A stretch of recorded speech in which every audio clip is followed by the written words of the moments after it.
बहुत बहुत स्वागत सीमा जी आपका, योगेश भाई और आपकी माता जी का, सभी का।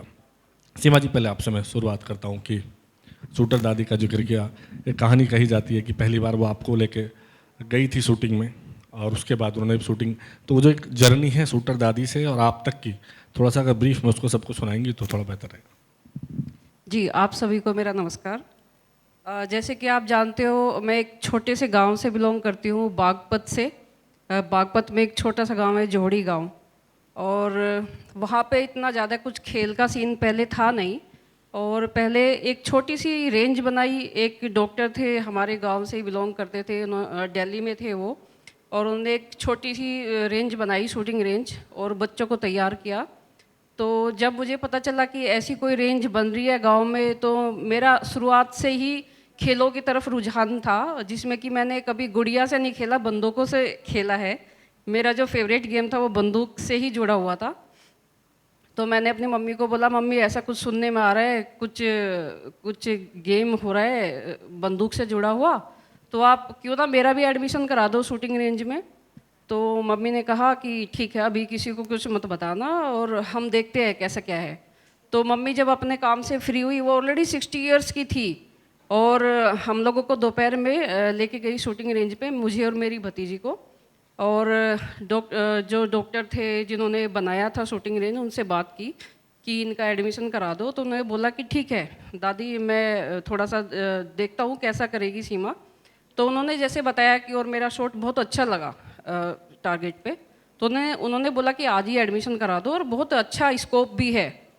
मम्मी ने बोला ठीक है मैं करा देती हूँ, बट आप किसी को घर पे अभी मत बताना है ऐसे। तो मेरा एडमिशन हो गया और मैं थोड़ा प्रैक्टिस करने लगी। और कुछ दिनों बाद जब पता चला घर में कि सीमा का एडमिशन हुआ है, तो फिर घर वालों ने उसमें जो है ऐतराज़ जताया और वो मेरा कैंसिल करा दिया।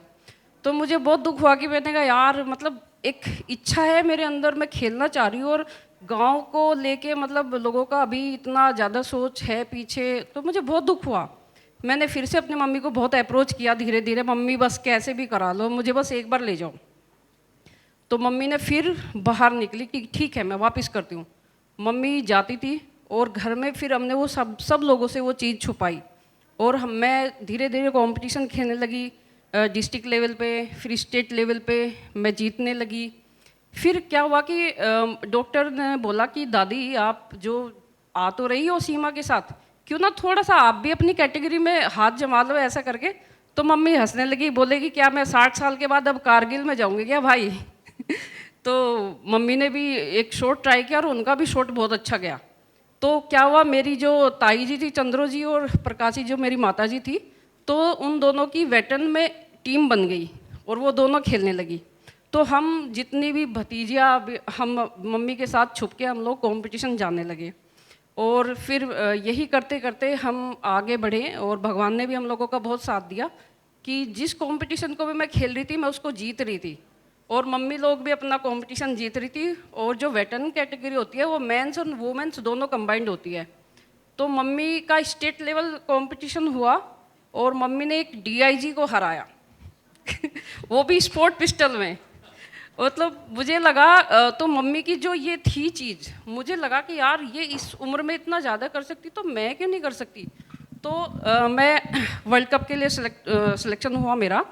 और उससे पहले मैंने 1-2 मेडल्स और जीते थे, एशियन चैम्पियनशिप वगैरह के, नेशनल के तो बहुत सारे मेडल्स मैंने जीते हुए हैं।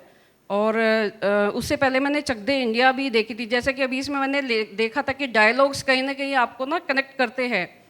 तो मेरा वर्ल्ड कप था इंग्लैंड में, ठंड का बहुत मौसम था, और मेरा इवेंट ट्रैप शूटिंग है, यानी कि हवा में जो टारगेट उड़ता है उसको मारना शॉट गन से। एंड मेरा हम लोगों को क्या होता था कि पहले लड़कियों को ज़्यादा फाइनल की प्रैक्टिस नहीं कराते थे, ज़्यादा उम्मीदें नहीं करते थे कि लड़कियां फाइनल में आएगी, खाली लड़के करते थे। और मैंने भी इससे पहले कभी फाइनल की ज़्यादा प्रैक्टिस की नहीं थी। और लक इतना अच्छा था कि, क्योंकि जब मैं कंपटीशन जाती थी मम्मी से पूछती थी, मम्मी मतलब मुझे कुछ बोलो, मम्मी बोलती थी कोई नहीं, मतलब डरना नहीं है, खुल के खेलो। देसी भाषा में मुझे बागपत के अंदाज में बताइए जरा। कि कौन सा कुंभ का मेला है, ये तो हर साल ही आ रहा है। मैंने कहा ठीक है, तो उस तरीके से। और मैं फाइनल में खड़ी थी। फाइनल 25 टारगेट का होता है, मेरे तीनों टारगेट लॉस्ट हो गए। और मेरे पैर ऐसे कांप रहे थे क्योंकि मुझे आइडिया नहीं था कि ये क्या हो रहा है। 3 टारगेट लॉस्ट होने के बाद मुझे एकदम से चक दे इंडिया का डायलॉग याद आया। शाहरुख खान जी का काफ़ी उसमें मुझे लगता है योग है। तो उन्होंने बोला था कि ये 70 मिनट आपके जीवन में कभी वापस नहीं आएंगे। और मुझे यही याद आया कि सीमा आंख बंद करके कि ये जो 35 मिनट्स है ना, ये ज़िंदगी में कभी वापस नहीं आएंगे। या तो तुम ये मेडल जीतने के बाद खुशी मनाना, या फिर ये हमेशा तुम्हें दुख सताएगा पूरे जीवन। और मेरे अंदर उसके बाद इतनी एनर्जी आई कि मैं अपने सारे टारगेट हिट करती चली गई। वो मेरे जीवन का पहला वर्ल्ड कप मेडल था, सिल्वर मेडल, जो कि अभी तक भी मेरे रिकॉर्ड में, अभी किसी ने दूसरा मेडल नहीं जीता है। तो उसके बाद फिर मैंने एशियन मेडल्स काफ़ी जीते हैं, गेम्स भी खेले हैं, कॉमनवेल्थ, एशियंस, और 2016 में भी मैंने गोल्ड भी जीता है एशियन चैम्पियनशिप में। इक्वल एशियन रिकॉर्ड किया है, जिसमें कि मेरा स्कोर 75 में से 74 था। और एक टारगेट जो लॉस्ट हुआ है वो भी मुझे पता था कि मेरी किस वजह से हुआ। तो मेरा कहना यही है कि मुझे लगता है कि अगर लड़कियों में है वो जज्बा, लेकिन मुझे लगता है कहीं ना उनको बाहर निकलने की ज़रूरत है। वैसे हालांकि जो डॉक्टर साहब का नाम मैं नाम लेना चाहूँगा, डॉक्टर राजपाल, आई थिंक अगर मैं सही हूँ तो उनका नाम है, जिन्होंने शूटिंग रेंज बनाई थी। एक बार ताली डॉक्टर राजपाल के नाम पे इसलिए, वो यहाँ नहीं है, कि जिन्होंने गांव में सोचा होगा कि अपने गांव में शूटिंग रेंज बनाएंगे और कई सुपरस्टार और वर्ल्ड कप खेलने वाले खिलाड़ी देंगे। तो मुझे लगता है जो स्त्री इंडिया फाउंडेशन की बात हो रही है वो यही है कि कैसे मौके मिले और क्या क्या चैलेंज आए। मुझे एक बार आपकी माता जी ने, शूटर दादी कहें, उन्होंने बताया था कि शूटिंग के लिए बैलेंसिंग की ज़रूरत होती है, हैंड बैलेंसिंग की। और जब घर पे पाबंदियाँ लगी तो वो कमरे में बंद होकर पानी की बाल्टियाँ हाथ में उठा के बैलेंसिंग करती थी, दोनों देवरानी जेठानी। ऐसा कोई एग्जाम्पल, ऐसा कोई वाकया आपको भी याद है इस तरह का? जी बिल्कुल, क्योंकि ऐसा तो कुछ नहीं था कि हम लोगों के पास घर में ऐसे हथियार थे, या बिकॉज उसमें तो प्रैक्टिस क्या करती थी, खाली 15 मिनट के लिए वो प्रैक्टिस करके आती थी। बट घर में क्या होता है कि बैलेंस करना बहुत ज़रूरी है। तो जैसे कि पानी का जग वो पूरा भर के होल्डिंग करती थी। और तो मम्मी, मतलब मैंने इतना देखा कि जो 60 साल कंप्लीट कर चुकी है, और जो उसका अपना रेस्टिंग टाइम है घर का काम करने के बाद, वो अपना वो समय बचा के लेट के सो के ना वो अपनी बैलेंसिंग की प्रैक्टिस करती थी। जो चैलेंजेस की बात है, हालांकि मैं अभी मीना जी के पास आऊँगा। जो चैलेंज है हम बात करें, जब से कनक्लेव शुरू हुआ, कि खासतौर से ग्रामीण भारत के चैलेंज, ग्रामीण भारत में लड़कियों के लिए चैलेंज, तो ऐसा कोई मोमेंट है जब आपको लगा हो कि घर वालों का इतना प्रेशर, सॉरी समाज का या परिवार में बड़ों का इतना प्रेशर आया कि लगा हो ये छोड़ देना चाहिए या नहीं कर पाएंगे? नहीं, मुझे ऐसा लगता है कि मेरी जो सोच थी ना उससे बड़ी थी। चैलेंज आते हैं, मुझे लगता है चैलेंज कहाँ नहीं आते, मतलब हर जगह आते हैं। आप छोटा सा भी काम करो उसमें भी चैलेंज है। बट मुझे लगता है कि आपकी जो इच्छा शक्ति है वो ज़्यादा मजबूत होनी ज़रूरी है। मैं इतना नहीं सोचती कि बहुत चीज़ें हमें बहुत हलवे की तरह आराम से मिल जाए, तो उसमें मज़ा भी नहीं है देखा जाए तो। मीना जी, मैं आपसे बात करना सवाल, एक माँ ने खुद तो चैंपियन बनी, एक बेटी को चैंपियन बना दिया। आपने कैसे सोचा कि अपने बेटे को खिलाड़ी बनाना है, और वो कैसे उस मुकाम पे देखा जब बेटा वहाँ तक पहुँचा, दुनिया भर में नाम हुआ? तो ये सफ़र कैसा है? देखो, जब ये बीमार हुआ था तो मतलब उस समय तो मुझे ऐसा लगता था कि मेरी ज़मीन खिसक चुकी है, और 2 बेटियां हैं तो एक ही बेटा था मेरे पास। तो काफ़ी लोगों ने मतलब ये भी बोला कि चलो कोई नहीं, और कर लो, ये कर लो, वो कर लो, लेकिन मुझे कभी ऐसा नहीं लगा। मुझे ये लगा था कि अगर डॉक्टर ने ये बोल दिया ज़िंदगी में ये नहीं चलेगा, मैं इसी को चला के दिखाऊंगी। मुझे बिल्कुल मतलब विश्वास था अपने ऊपर, और खूब मतलब इसकी इतनी मेहनत करी। कभी इसको पढ़ाई से भी मतलब ऐसा नहीं है कि मैंने घर पे रखा। 3 साल तक व्हील चेयर पे छोड़ के आना, और 2-3 बार जाके मतलब कॉलेज में या स्कूल में इसको देख के आना कि भाई हाँ ये ठीक है, या पोटी करेगा या नहीं करेगा, हर चीज़ के लिए कभी भी मतलब। लेकिन मुझे लोगों ने भी बोला था कि लंगड़ा, या जो भी आपको पता है, समाज है, परिवार है, तो कभी दिल पे नहीं लिया था। सिर्फ इतना सोचा था कि एक दिन भगवान थप्पड़ मारेगा, मैं नहीं। लेकिन मेहनत मैंने इतनी करी कि क्योंकि फादर आर्मी में थे, तो पहले तो देखो तनख्वाह भी नहीं होती थी। जो सीमा जी ने कहा कि शाहरुख खान का डायलॉग, ऐसी कोई मूवमेंट, ऐसी कोई बात हो जो लग गई और सोचा है करके दिखाना? बात मुझे ये लग गई थी, मतलब परिवार हो चाहे पब्लिक हो, कि मतलब कंडम हो गया बेटा, मुझे ये बहुत ज़्यादा लगी थी दिल पे। तो मुझे यही था, बेटा भी मेरा अच्छा था, अगर बेटा भी अच्छा नहीं होता तो मैं कैसे कर लेती। एक ताली, एक बार ताली इस बात के लिए। जी बेटा भी पढ़ाई में भी नंबर 1 रहा है हमेशा, जी। और बहुत मतलब एहसास रखता था, काफ़ी बोलता था कि मम्मी कोई टेंशन मत लो, एक दिन मैं इतना ऊंचाई पे जाके दिखाऊंगा कि आपके बेटे को दुनिया जानेगी कि योगेश कथुनिया क्या चीज़ है। तो इसके ऊपर विश्वास करके इसने भी मेहनत काफ़ी करी और साथ मिलके मैंने भी करी। और फादर आर्मी में थे तो उनको तो टाइम लगता नहीं था, ना ही उन्हें छुट्टी मिलती थी। जी। छुट्टी पहले के टाइम में इतना देते भी नहीं थे, और वो 2009 में रिटायर हुए हैं। और बिल्कुल भी टाइम इतना नहीं था उनके पास कि कहीं ले जाए। लेकिन मैं जहाँ भी जिसने बताया, भाई जैसे किसी ने, आप जैसे ने किसी ने भी बताया कि हापुड़ ले जाओ, या मतलब जयपुर ले जाओ, या मतलब सहारनपुर ले जाओ, कोई कोना मैंने ऐसा नहीं छोड़ा कि जहाँ मैं इसको लेके नहीं गई इकल्ली। ये संघर्ष मैं आज भूल चुकी हूँ। जी नहीं, मुझे लगता है भूलना इसलिए नहीं चाहिए जैसे कि और तमाम लोगों को प्रेरणा मिले। खेल की तरफ कैसे मुड़े, ये कैसे लगा कि अब खेल की तरफ ये, जैसे इसने आर्मी में 12वीं करते ही किरोड़ीमल कॉलेज में गया। कॉलेज में गया तो इनका एक दोस्त है सचिन यादव करके, तो बहुत मतलब उन्होंने इसको बताया कि स्पोर्ट के लिए तू कर, इधर जा। तो इसने मतलब बोला भी कि मैं नहीं जाऊंगा, तो उसने ज़बरदस्ती बिठा के खुद छोड़ के आया स्टेडियम में। तब से इसको लगन लग गई। तो दोनों काम इसने साथ साथ किया, पढ़ाई का भी और प्रैक्टिस का भी। योगेश भाई, आप जब अपनी माताजी का संघर्ष देखते होंगे समाज में, तमाम चीज़ें हैं जो आपने सुनी है, माताजी बता रही थी इस बात को, आपको कैसे लगा कि यार ये जो, इसको मैं दाग तो नहीं कहूँ, लेकिन ये जो समस्या है, दिक्कत है, इससे पार पाके कैसे देश दुनिया में नाम करना है? और वो कौन सा, जैसे अभी अब आपके दोस्त मिले, कौन से ऐसे मोमेंट्स हैं जब लगा होगा कि नहीं यार कुछ करना है यार? मैं जब 12th क्लियर करा था, मैं स्कूल टॉपर था, और मैंने डायरेक्ट फिर एडमिशन लिया था किरोड़ीमल कॉलेज में, और साथ में मैं सीए भी कर रहा था।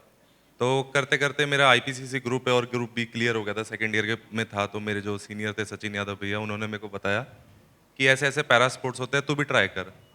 तो उस टाइम में मैंने जस्ट अपना सीए फाइनल में गया था। तो मैंने बोला कि अभी तो मेरा फिलहाल ज़िंदगी अच्छी चल रही है, स्पोर्ट्स करके क्या करूँगा। तो वो बोलते नहीं यार, मतलब तू अच्छी हाइट का भी, और तू थोड़ा ट्राई कर, और मतलब कर सकता है तू आगे जाके। उस टाइम में मेरे को जिम का बहुत शौक था, और फिटनेस पे उस टाइम पे भी बहुत ज़्यादा वर्कआउट वगैरह करता था। तो फिर उसके बाद मैं उनके साथ गया, फिर धीरे धीरे वो ट्रेनिंग स्टार्ट हुई, फिर ज़िंदगी आगे बढ़ी। फिर मैंने 2018 में जब मैं अपना फर्स्ट टाइम पे डेब्यू करने गया था जर्मनी में, मैंने वर्ल्ड रिकॉर्ड क्रिएट करा था उस टाइम पे। और मोदी जी ने उस टाइम पे सबसे पहला, मैं एक एकलौता एथलीट था कि मन की बात जब वो प्रोग्राम था उसमें सबसे पहले नाम लिया था। फिर उसके बाद धीरे धीरे मैं एशियन गेम खेला 2018 का, उसमें मैं 4th आया था। तो मैं जब वापस इंडिया आ रहा था तो 16 अक्टूबर 2018 की बात है, मुझे डेट आज तक वो भूलता नहीं। तो मैं देख रहा था मेरे साथ वालों के सबके मेडल आए थे, तो सेलिब्रेशन चल रहा था एयरपोर्ट पे। मैंने सोचा यार, मतलब नेक्स्ट टाइम ऐसा करना है कि सब, मैं भी, मतलब मेरे फैमिली वाले भी मुझे लेने आए और मेरे साथ सेलिब्रेट करे।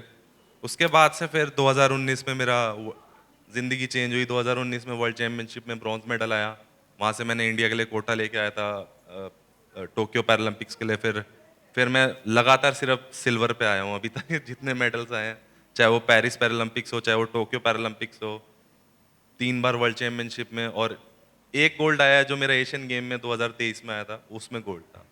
नहीं, हम सब यहाँ से शुभकामनाएं, अगली बार आप गोल्ड जीतें। लेकिन जो बात अभी आपने कही कि ज़िंदगी अच्छी चल रही है, खेल क्यों? इस देश में अभी भी आमतौर पर खेल करियर नहीं है लोगों का, और फिर आपने खेल में ऊंचाइयां देखी हैं। तो जो नौजवान, जो नए लोग खेल में आना चाहते हैं, वो अंतर बताइए कि कैसे खिलाड़ी बन के, जो एक आप बता रहे हैं कि लोग पहचानने लगे, ग्लैमर मिला, तो वो क्या अंतर आया ज़िंदगी में जब आप जीतने लगे, और पहले और उसके बाद के? पर जो आपके आसपास के लोग थे जो कल तक ताने मारते थे, माता जी भी इस पर बताएंगी, क्या परिवर्तन उसमें आया? खासतौर से एक अगली बात है कि मोदी ने जब बात की उसके बाद लोगों ने कैसा ट्रीट करना शुरू किया? हाँ, वो जब मैं पीएम सर से घर पे मिलने गए थे पेरिस पैरालंपिक्स के बाद, तो मैंने उनको बोला था कि पीएम का मतलब सबके लिए प्राइम मिनिस्टर होता है, हमारे लिए आप परम मित्र हो। तो उसके बाद वो काफ़ी ज़्यादा वो रील वायरल हुई थी। तो उसके बाद काफ़ी लोग, मेरे जो फ्रेंड्स वगैरह थे, उसके बाद वो बहुत पहचानने लग गए थे। और आसपास के जितने फ्रेंड्स थे जो मेरे को मेरे स्कूल्स वालों से मतलब इतना ज़्यादा फ्रेंड से इतना अच्छा रिलेशन नहीं था, क्योंकि कॉलेज में क्या था, कॉलेज में अच्छे दोस्त बने थे सारे के सारे। मतलब वो सिंपैथी की जगह एम्पैथी देते थे, तो वो चीज़ ज़्यादा अच्छी लगती है। फिर धीरे धीरे करके 2021 में जब अर्जुन अवार्ड मिला था, रिकॉग्निशन मिला धीरे धीरे, फिर धीरे धीरे करके आसपास के लोग थे जो पीछे से कुछ बोलते थे लेकिन अब अच्छा बोलते हैं। मैं मतलब बातें इग्नोर कर देता हूँ, मैं एक कान से सुनता हूँ दूसरे से निकाल देता हूँ, नहीं, क्योंकि सफलता के बाद लोग इग्नोर करने लगते हैं, लेकिन जब स्ट्रगल कर रहे होंगे तब बड़ी चुभती हैं। तो कोई बात ऐसी थी नहीं, जो कभी मेरे को चुभी कभी हो? चुभ ही नहीं बातें मैं दिल पे लेता ही नहीं बातें कभी भी। मैं मतलब अपना ये है, जिंदगी है, कल का क्या पता, आज अच्छे से हंस के जियो, तो जितना हो सके इग्नोर ही करो। सीमा जी, आप पे मैं फिर वापस आऊँगा कि बागपत का आप शुरुआत आपने की थी, बागपत का छोटा सा गाँव, अभी वहाँ बहुत सारे बच्चे खेल रहे हैं, कई और शूटर पश्चिम उत्तर प्रदेश से, सौरभ और, लेकिन चैलेंजेस अभी भी आपको क्या लगते हैं कि जो, मैं तो स्पोर्ट्स की बात करता हूँ, स्त्री इंडिया फाउंडेशन का मंच है सिर्फ फीमेल्स के लिए, पर मुझे लगता है कि अभी ओवरऑल खेल के लिए भी काफ़ी चैलेंजेस हैं। इतना होने के बाद दो तीन बल्कि वर्ल्ड शूटर, वर्ल्ड लेवल के शूटर देने के बाद, क्या अभी वो चीज़ें वहाँ से आगे बढ़ी हैं या फिर वो वहीं ख़त्म हो गई? ये एफर्ट सिर्फ सीमा तोमर के, दादी प्रकाश और चंद्रो के थे, उसके बाद कुछ और नहीं निकल पाए, क्या वजह है इसकी? अगर मैं पिछले 28 साल की बातें करूँ और आज की बात करूँ, 2025 में काफ़ी चेंज है। काफ़ी चेंज देखने को भी आया है और काफ़ी बच्चे बाहर निकले हैं, इंटरनेशनल मेडल भी जीते हैं और सभी बच्चों को बहुत अच्छी नौकरियां भी मिली है। अगर मैं बात करूँ, चेंज काफ़ी आया है, नो डाउट। बट थोड़ा सा लड़कियों को लेके थोड़ा सा और पीछे है, क्योंकि घर वालों का सोच क्या रहता है ज़्यादातर गाँव में, कि अगर हम इतना पैसा इनको खेलने कूदने में लगाएंगे, क्यों ना ये पैसा बचा के इनकी शादियों में लगा दे। तो वो जो सोच है वो थोड़ी सी और चेंज होनी बाकी है, मुझे लगता है। आपके बाद और कितने बच्चे आपको लगता है कि हाँ थोड़े बयार बही आए, और कुछ ऐसे प्रॉमिसिंग टैलेंट हैं अभी भी जो आपको लगता हो शूटिंग में, फीमेल शूटिंग में, कि जो आगे बढ़ रहे हो? है, काफ़ी बच्चों ने मेडल जीते अगर मैं बात करूँ, पर मुझे लगता है कि अभी ये कोई एक हीरा निकलने की अभी मुझे लगता है कि अभी और ज़रूरत है। जी। मतलब मुझे लगता है कि पहले से इतना चेंज आया है तो बच्चों को थोड़ा सा और निकलना चाहिए बाहर। अ, ये तो बच्चों की बात हुई, लेकिन जो इंफ्रास्ट्रक्चर लेवल की बात अभी स्त्री फाउंडेशन ने भी की, प्रवेश वर्मा जी भी आए थे, उन्होंने भी की, कि जो इंफ्रास्ट्रक्चर है खासतौर से शूटिंग के लिए, वो भी गांव देहात के जगहों पे, वो कितना मुश्किल है, और क्या उसमें आपको लगता है कि और चीज़ें थोड़ी बेहतर होनी चाहिए? क्या जो लाइसेंस मिलते हैं वो इजी होने चाहिए, या बुलेट्स के जो रेट्स हैं वो थोड़े कम होने चाहिए? क्या ऐसा है कि शूटिंग इंडिया में, अब चूँकि पिछले दिनों हमारे कई सारे मेडल शूटिंग में लगातार आ रहे हैं, मनु ने बहुत अच्छा किया, सौरभ आपके पड़ोस के ही हैं, बहुत अच्छा कर रहे हैं, तो क्या और ऐसी फैसिलिटी, और क्या इस मंच से, स्त्री इंडिया फाउंडेशन के मंच से ये बात जाए कि जब कभी कभी इनको काम करना हो शूटिंग के लिए तो क्या ये लोग काम करें? देखो, मैं जैसे बताया कि चेंज तो आया है, बट जैसे कि शूटिंग एक ऐसा साफ सुथरा सा गेम है। अगर मैं बात करूँ सभी स्पोर्ट्स को लेकर, मतलब शूटिंग बहुत ज़्यादा साफ सुथरा गेम है, लेकिन उसके साथ वो कॉस्टली भी है।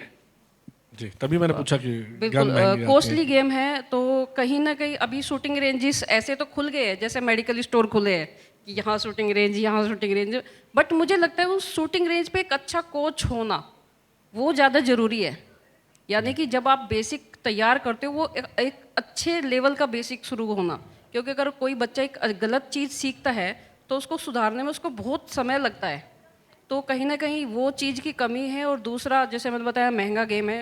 लाइक एयर वेपन ही आज की बात में बात करें तो 1.5 लाख का एक एयर पिस्टल मिलता है, जो कि गांव के हिसाब से बहुत महंगा है, जैसे कि आप देख रहे हो। और एयर राइफल तो 2 लाख 2.5 लाख की जाती है। इवन जो पैलेट्स है जिसमें कि 500 छर्रे होते हैं, जो कि एक हफ्ते की ट्रेनिंग है, वही 1000 की रेंज में है, और टारगेट का खर्चा अलग। मुझे लगता है कहीं ना कहीं इसमें थोड़ा सा कंट्रोल होना चाहिए। मुझे लगता है स्त्री इंडिया फाउंडेशन को उस पर काम भविष्य में करें। योगेश भाई, जैसे अभी सीमा जी ने कहा कि चैलेंजेस हैं गेम्स में, महंगा भी आता है और अवेलेबल भी नहीं होता, आपको क्या क्या चैलेंजेस फेस करने पड़े in terms of diet, in terms of physical fitness बनाए रखने के लिए? आपका गेम ऐसा है, तो आपके पास क्या चैलेंज थे इस तरह के? अब चैलेंजेस तो काफ़ी सारे, जैसे आप देखते हो इंडिया में 99 न्यूट्रिशन सप्लीमेंट्स सारे लगभग फेक ही है। कई सारे यूपी के स्टेट्स में भी आपने देखा होगा, कई जगह रेड्स पड़ती है तो फेक ही सप्लीमेंट्स मिलते हैं। उस वजह से काफ़ी सारे जो जिम गोयर्स, मतलब जिम में जाते हैं, उनको हार्ट अटैक आ जाता है, उन्हें पता ही नहीं आप खा क्या रहे हो। और ऊपर से कोचिंग फीस हो गई, आपको मतलब ट्रेनिंग करने जाना है, कहीं पर भी जाना है, तो एक लगभग जो कॉस्ट है वो बहुत ज़्यादा ऊपर हो जाता है एक मेंटेन करने के लिए। फिर भी अभी जैसे खेलो इंडिया की स्कीम्स आई है, मतलब ग्रास रूट लेवल एथलीट्स के लिए 5 लाख रुपए तक का साल के लिए, वो थोड़ा अच्छा करा है गवर्नमेंट ने। और बाकी जो टॉप्स के प्लेयर है, टारगेट ओलंपिक पोडियम स्कीम्स, उसके लिए भी थोड़ा करा है, तो उससे थोड़ा बहुत बेनिफिट मिल जाता है। तो मतलब धीरे धीरे जो स्कीम्स है, क्योंकि हमारे टाइम पे जब मैं खेला था तब कोई स्पॉन्सर नहीं था। मैं 2019 में मेरा वर्ल्ड चैंपियनशिप में जब मेडल आया था तब तक कोई स्पॉन्सर नहीं था, उसके बाद तो सब कुछ मिल ही गया था। लेकिन उससे पहले जो चीज़ें अब कर दी है कि ग्रास रूट लेवल एथलीट्स के लिए डिफरेंट स्कीम्स बनाई है, वो अच्छा कर दिया। लेकिन जैसा कि काफ़ी सारे जैसे इक्विपमेंट्स है वो बहुत ज़्यादा महंगे आते हैं, क्योंकि उन पे जीएसटी बहुत ज़्यादा लगता है। तो वो चीज़ अगर स्पोर्ट्स इक्विपमेंट का वेव ऑफ हो जाए, तो जो चीज़ 1.5-2 लाख रुपए की मिल रही है वो बहुत ज़्यादा कम हो जाएगी, क्योंकि कस्टम ड्यूटीज़ वगैरह भी काफ़ी चीज़ें उस पर लगती है, क्योंकि इंडिया के जो इक्विपमेंट्स है वो इतना मैच नहीं कर पाते जो फॉरेन के इक्विपमेंट्स होते हैं। ऐसे कुछ देसी सप्लीमेंट भी है जो माता जी ने बना के खिलाए हो, और वो जो देसी घी होता है, मम्मी तो घी दूध दही, और मैं तो घर पे रहता हूँ तो डाइट खराब ही हो जाती है, क्योंकि रोज़ मीठा और ये सब, तो मैं घर पे रहता ही नहीं, इसलिए मैं चले जाता हूँ, कैंप में चले जाता हूँ ताकि फिट रहूँ। कैंप में जाके मम्मी के मीठे के लड्डू वो सब मिस नहीं करते वहाँ जाकर? मम्मी गूंद के फिर भी भेज देती है। मैं फिर आपके पास आऊँगा। अब बेटा बाहर रहता है, जब अभी बताएं तो क्या चिंता क्या फिक्र रहती है खाने को लेके, डाइट को लेके? डाइट वगैरह अब ये अपने आप अपना संभाल लेता है, और अगर स्टेडियम में तो हफ्ते में हम चले जाते हैं, जी। कोई मतलब टेंशन वाली बात नहीं है, अब तो काफ़ी वो हो रहा है। तो जो लोग ताना मारते थे गांव में, कोई ऐसा इंसान है जो तारीफ करता हो और आपके मन में रहता हो? तब तो बहुत ताने मारते देखो, थे। जब मतलब आदमी कुछ बनता है तो आपको पता है सब पीछे आते हैं, लेकिन उस चीज़ से अब हम पीछे हटने लग गए। वो लोग तो फिर भी आगे आते हैं कि चलो अब हमारा ये काम बन जाए या वो बन जाए, लेकिन हमने अपना हाथ खींच लिया अब, क्योंकि हमें भी अपना टाइम याद रहता है। योगेश भाई, आपने जिक्र किया कि किन्हीं ने आपका साथ दिया, आपने उनको बनाया। कुछ और आपको देखा देखी कुछ और नए युवा हैं, यूथ्स हैं जो आपको लगता है कि अब वो आगे बढ़ रहे हैं, और एक कई सारे और यही योगेश आगे मिलेंगे हम लोग को देखने जैसा कि अभी क्या है ना, जेन जी की जनरेशन चल रही है, उन्हें चाहिए शॉर्टकट सक्सेस के लिए। तो आप जैसे बोले थे स्पोर्ट्स में ज़्यादा लोग आगे नहीं बढ़ पाते, क्यों नहीं बढ़ पाते? क्योंकि वो सोचते हैं कि हम 1 साल में सक्सेसफुल हो जाए। 1 साल में तो कभी ज़िंदगी में कोई स्पोर्ट्स में सक्सेसफुल हो ही नहीं सकता। वो मेहनत नहीं करना जानते, मतलब एक तरीका ढूंढ लेंगे, एक लेजीनेस होता है उनके अंदर कि यार इससे शॉर्ट। मैं मानता हूँ कि स्पोर्ट्स में अब लोग ज़्यादा स्मार्ट वर्क करने की कोशिश करते हैं, ज़्यादा साइंटिफिक रहने की कोशिश करते हैं, लेकिन इन दी एंड आपका जो हार्ड वर्क रहता है वो ही आपका कंपटीशन में काम आता है, और वो ही धीरे धीरे आपको सक्सेसफुल बनाता है। तो स्पोर्ट्स में लोग इसलिए भी नहीं जाना चाहते क्योंकि उसमें मेहनत बहुत दुगनी तिगनी चौगनी होती है, और जिस दिन आप बहुत अच्छा भी हो, आप सब कुछ हो, आप बेसिकली वर्ल्ड रिकॉर्ड्स भी तोड़ रहे हो, सब कुछ कर रहे हो, लेकिन कंपटीशन के दिन वो दिन ही नहीं चलता, फिर भी सब कुछ खराब हो जाता है। तो उसको जैसे लोग बोलते हैं कि खिलाड़ी हारता नहीं है, सीखता है। तो मेरा तो मानना ये है, खिलाड़ी हारता नहीं है, वो हारता है, वो घर जाकर रोता है और वो सोचता है कि मैं फिर से क्या करूं। तो वो सीखता नहीं है, वो और ज़्यादा अपना अच्छी मेहनत करता है और आगे बढ़ने के लिए कोशिश करता है। कोई ऐसा दिन हो जब लगा हो बहुत रोए थे उस दिन हारने पे? मैं मतलब ऐसा तो जब फर्स्ट टाइम मेडल आया था तब थोड़ा सा खुशी में रोए? खुशी में, दुख में कभी नहीं रोता मैं। ये और अच्छी बात है, खिलाड़ी के साथ ये स्पिरिट है कि वो हर बार खड़े होने की बात करें। मुझे लगता है कि जो लोग यहाँ बैठे हैं, अगर कुछ लोग माइक उनके पास चल जाए, कुछ सवाल सीमा जी से, योगेश जी से हो, खास उनकी माता जी से। खुशी बेटा, एक सवाल तो मुझे लगता है तुमको पूछना चाहिए। ऐसे लोग जब हमारे बीच में हैं और जिन्होंने अपने दम पे, और ख़ास तौर से ये जोड़ी इसलिए इम्पोर्टेंट है कि मैं चाहता था जब बात हुई थी कि माता जी भी साथ हों। अनफॉर्चुनेटली अब दूसरी दादी तो हमारे बीच में नहीं रही हैं, लेकिन अगली बार जब हो तो चाहेंगे कि उनको भी साथ लेके आएँ। एक सवाल आपसे भी, सबसे पहले कोई और सवाल पूछे। फिल्म बनी तो फिल्म ने कितना बदल दिया जीवन? एक मतलब एक ये लगा ना कि जब तक खेल रहे थे तब लोग कम जानते थे, और जैसी शूटर दादी फिल्म बनी पूरी दुनिया जानने लगी। जी मैं कहूँगी कि काफ़ी बदलाव आया था। जो लोग कहते थे कि ये बुढ़िया जाएगी कारगिल में, एक्चुअली यही लैंग्वेज आ गई थी सब वो लाइन लोगों के जरा सोच फिर से जो। सुन देंगे। यही कहते कि ये बुढ़िया कारगिल में जाएगी क्या, मतलब इस उम्र में खुद भी जा रही है और बच्चों को भी लेके जा रही है। तो मतलब ये इस तरह के ताने हमने सुने हैं, बट मुझे लगता था शायद लाइफ इनसे भी बहुत ऊपर है। जब हम लोगों का रिजल्ट आएगा तो रिजल्ट आया, हम लोगों का बायोपिक बना सांड की आँख, पूरी शूटिंग गांव में ही हुई है, घर के पास हुई है। लोगों की सोच में बदलाव आया, तब जाके घर में लोग वापस बोलने लगे कि देखो तुम क्या कर रही हो, तुम तो रोटी बना रही हो, दादी को देखो। तो वो काफ़ी चेंज आया है। कितने दिन आपके यहाँ तापसी पन्नू और भूमि पेडनेकर गांव में रही, कितनी बार? जी 2-2.5 महीने तो गांव में ही शूटिंग लगातार चली रही। है। मैं इसलिए बताना चाहता, कई बार हमको लगता है कि फिल्म स्टार फिल्में बनाते हैं तो वो कितनी रियल हैं। इस फिल्म की खास बात यह है कि दोनों हीरोइन जो हैं वो दादियों के साथ गांव में ही रहीं, और मुझे उन्होंने बताया था जब मैं मिला था कि साथ ही बराबर में चारपाई डाल के सोती थी, जानने के लिए कि इन दोनों का जीवन कैसा। इसलिए शायद उस फिल्म में उन्होंने एक्टिंग भी बहुत साथ की। एक आखिरी सवाल आप तीनों से ही कि अब यहाँ से आगे क्या क्या क्या हो, मतलब किस तरह से एक वे फॉरवर्ड हो, शूटिंग ही नहीं पूरे खेल सब आगे बढ़ें, खासतौर से बेटियाँ आगे बढ़ें, जो जो मोटो है स्त्री इंडिया फाउंडेशन का। मुझे लगता है कि सबसे पहले तो देखो हम लोग सुख सुविधाएं ढूंढते हैं, बट वो मुझे लगता है सेकंड थिंग है। मुझे लगता है कि पहले आपके अंदर वो जज्बा होना चाहिए। लड़कियों को सोचना चाहिए कि मुझे खाली मतलब पढ़ाई करके खाली और या शादी करके घर में नहीं जाना है, मुझे कुछ नया करना है। जब तक वो सोच खुद लड़कियों की नहीं बदलेगी, क्योंकि परिवार तो मुझे लगता है आज की डेट में अगर 2025 की बात करूँ, बहुत इच्छाएं पूरी कर देते हैं घर वाले बच्चों की। वो बोले कि हमें ये कोर्स करना है, मतलब घर वाले पैसा लगाते हैं। तो मुझे लगता है पहले लड़कियों को अपनी थोड़ी सोच बदलनी चाहिए, अपना दृढ़ विश्वास रखना चाहिए, तो कहीं ना कहीं उसमें बदलाव और भी ज़्यादा आएगा। पेरेंट्स के मानसिकता में आपको लगता है जैसे आपके लिए किया, आप उन्होंने उनके लिए किया, अब पेरेंट्स की मानसिकता में बदलाव आया, अभी और बदलाव आने की जरूरत है? काफ़ी है, थोड़ी सी की और ज़रूरत है शायद। ग्रामीण परिवेश में खास तौर से? हाँ बिल्कुल, थोड़ा सा की और ज़रूरत है जी। लगता है। योगेश भाई, मैं आप ही के पास, जैसे अभी उन्होंने कहा कि फिल्म बनी, बायोपिक नहीं, लोग जानने लगे, आपको लगता है कि आपकी बायोपिक बने तो फिर कौन उसमें फिल्म स्टार बने? नहीं, मेरे तो बायोपिक का ऐसा है कि कभी तो जीते जी बायोपिक बनानी नहीं चाहिए कि आगे, अभी तो ज़िंदगी बहुत लंबी पड़ी है, तो कभी देखें, कभी हो, कभी आगे कोई अच्छा हो तो देखते हैं। बहुत बहुत धन्यवाद आप तीनों का। और मैंने सवाल पूछने को कहा था जी, माइक पहुंचा देंगे जरा बच्चे के पास सवाल पहुंचाने के लिए। Good evening, everyone, and it is first of all our absolute pleasure that you are present with us over here, because you are the proud people. Like, we all are proud of you, as you have represented our country at such a big level. But मेरा question सीमा ma'am आपसे था कि जो movie आई थी आपके बारे में, which was a wonderful great movie, I have seen that, but मुझे जानना था उसमें क्या हद तक सच्चाई थी, या फिर कितना हद तक वो सही था, या आपको लगता है कि कुछ इम्प्रोवाइज थी उसमें चीज़ें? देखियो, जब कोई भी मूवी बनती है ना तो थोड़ा सा मिर्च मसाला तो डाला जाता है, बट हाँ स्ट्रगल जो है वो बिल्कुल था, और सभी जानते हैं, जैसे कि ये भी जानते हैं। और मुझे लगता है कि गांव में अगर 28 से 30 साल की बात करें तो बिल्कुल स्ट्रगल था और बहुत अच्छे वाला था।